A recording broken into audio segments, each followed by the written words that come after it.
జీ5 app download చేసుకుని పూర్తి ఎపిసోడ్లని ఉచితంగా చూడండి. వేదవతి గారికి చిన్న కోడలు దొరికేసిందని మన ఊరి వాళ్ళందరికీ చెప్పండి పూజారి గారు. ఈసారి అన్నపూర్ణాదేవి కటాక్ష ఉత్సవం నా చిన్న కోడలి చేతుల మీదుగానే జరుగుతుంది.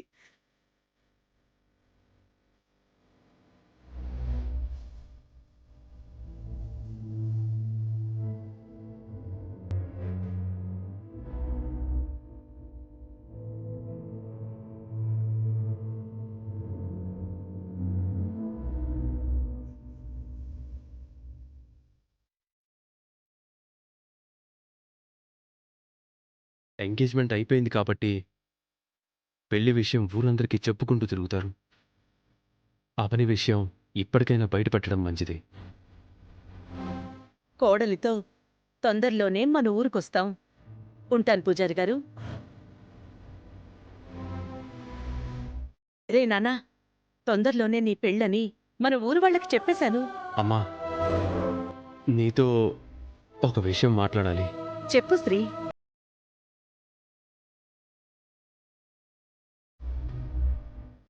అవని అవని అదేంటంటే చెప్పరా? ఎందుకు ప్రతిదీ ఏదో రహస్యంలా నానుస్తావు? వెంటనే చెప్పు.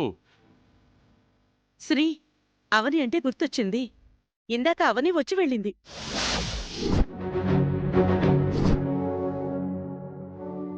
అవునా? ఎందుకొచ్చిందమ్మా? మాతో ఏదో మాట్లాడాలని వచ్చినట్టు అనిపించింది, కానీ ఏం చెప్పకుండానే వెళ్ళిపోయిందిరా. నేను మాత్రం నీ నిశ్చితార్థం జరిగిపోయిందని చెప్పేశాను.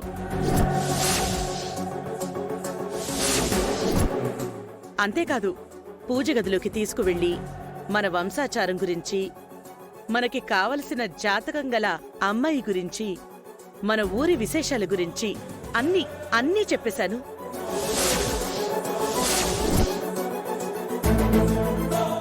జాతకం గురించి కూడా చెప్పేశారా? చెప్పేశాంరా. ఆ జాతకం నీది కాకపోవడం వల్లే మా ఇంటి కోడలవి చేసుకోలేకపోయాం. లేదంటే నువ్వే మా ఇంటి చిన్న కోడలు అయ్యుండేదానివని చెప్పేశాంరా.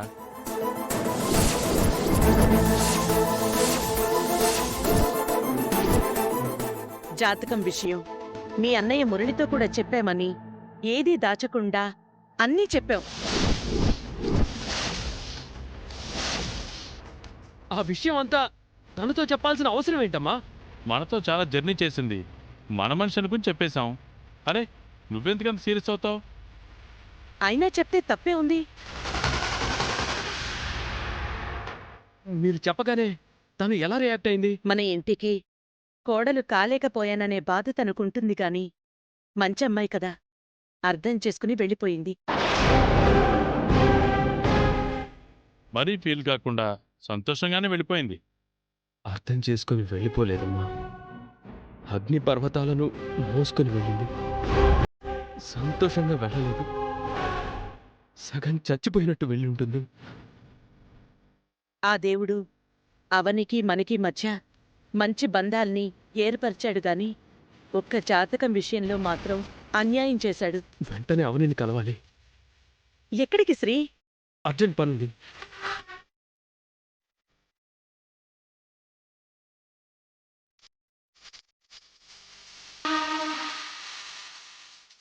జీ5 యాప్ డౌన్లోడ్ చేసి అన్ని ఎపిసోడ్స్ పూర్తి ఉచితంగా చూడండి.